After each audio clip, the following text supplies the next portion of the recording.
என்ன சமையலோ. Hello friends, வணக்கம் அண்ட் வெல்கம். எல்லோரும் எப்படி இருக்கீங்க?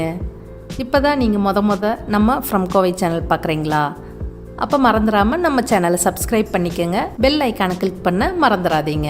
வலுவலுப்பே இல்லாத வெண்டைக்காய் பொரியல் எப்படி செய்யறதா இன்றைக்கி பார்க்க போகிறோம். 1/4 கிலோ வெண்டைக்காயை நல்லா கழுவி துணி வச்சு நல்லா தொடச்சிட்டு இது மாதிரி கட் பண்ணி எடுத்து வச்சுருக்கேன். ஒரு கடாயை அடுப்பில் வச்சுட்டு நம்ம கட் பண்ணி வச்சுருக்க வெண்டைக்காயெல்லாம் சேர்த்துக்கலாம். இந்த வெண்டைக்காய்க்கு கொஞ்சமாக உப்பு சேர்த்துக்கலாம், கொஞ்சமாக எண்ணெய் சேர்த்துக்கலாம். அடுப்பை மீடியமான தீயில் வச்சு இந்த வெண்டைக்காயை ஒரு 5 நிமிஷம் இதில் இருக்க பிசுபிசுப்பு தன்மை போகிற வரைக்கும் வதக்கி எடுத்துக்கலாம். எல்லாருக்குமே வெண்டைக்காய் சாப்பிடணுன்னு ஆசை தான். எல்லாருக்கும் வெண்டைக்காய் பிடிக்கும். இந்த வெண்டைக்காயில் ரொம்ப பிசுபிசுப்பாக இருக்குன்னு தான் யாருமே சாப்பிட்றதோ செய்கிறதோ கிடையாது. முதல்ல வெண்டைக்காய் இது மாதிரி வதக்கி எடுத்துட்டிங்கன்னா, கொஞ்சமாக எண்ணெய் சேர்த்து வதக்கி எடுத்துட்டிங்கன்னா இதில் இருக்க பிசுபிசுப்பு தன்மையெல்லாம் போயிடும். அப்புறம் பொரியல் செய்ய ரொம்ப சூப்பராக இருக்கும். இப்போ நான் 5 நிமிஷம் வதக்கி எடுத்துட்டேன். வெண்டைக்காய் நல்லா வதங்கிடுச்சு, பிசுபிசுப்பெல்லாம் போயிடுச்சு. அடுத்ததாக ஒரு கடாயை அடுப்பில் வச்சுட்டு 1 டேபிள் ஸ்பூன் அளவு எண்ணெய் விட்டுக்கலாம்.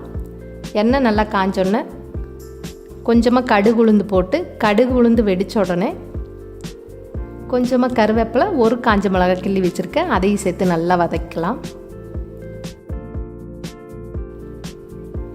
இப்போ அடுத்ததாக ஒரு பெரிய வெங்காயத்தை கட் பண்ணி வச்சுருக்கேன், அதையும் சேர்த்து நல்லா வதக்கிடலாம். இந்த வெண்டைக்காய் பொரியல் செய்கிறதுக்கு ஒரு 10 நிமிஷம் தான் ஆகும். எல்லா வெரைட்டி ரைஸ்க்கும் இந்த வெண்டைக்காய் பொரியல் தொட்டுக்கு ரொம்ப நல்லாயிருக்கும். வெண்டைக்காய் புளிக்குழம்பு, வெண்டைக்காய் சாம்பார், வெண்டைக்காய் பொரியல் எல்லாம் செய்யலை. நீங்கள் முதல்ல வெண்டைக்காயை ஒரு 2-3 நிமிஷம் வதக்கிட்டிங்கன்னா வெண்டைக்காயில் இருக்க வளவளப்பு போயிடும்.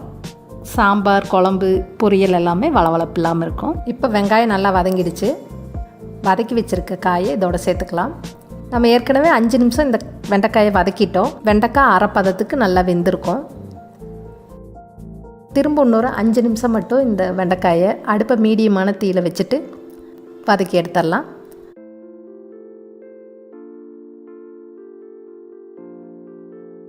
ஒரு சிட்டிகை மஞ்சத்தூள் சேர்த்துக்கலாம்.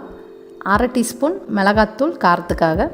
உப்பு பார்த்து சேர்த்துக்கோங்க. நம்ம ஏற்கனவே காயில் உப்பு சேர்த்துருக்கோம், அதனால் பார்த்து கொஞ்சமாக உப்பு சேர்த்துட்டு இந்த காயை அடுப்பை மீடியமான தீயில் வச்சுட்டு ஒரு 5 நிமிஷம் அப்பப்போ நல்லா பெரட்டி விடுங்க.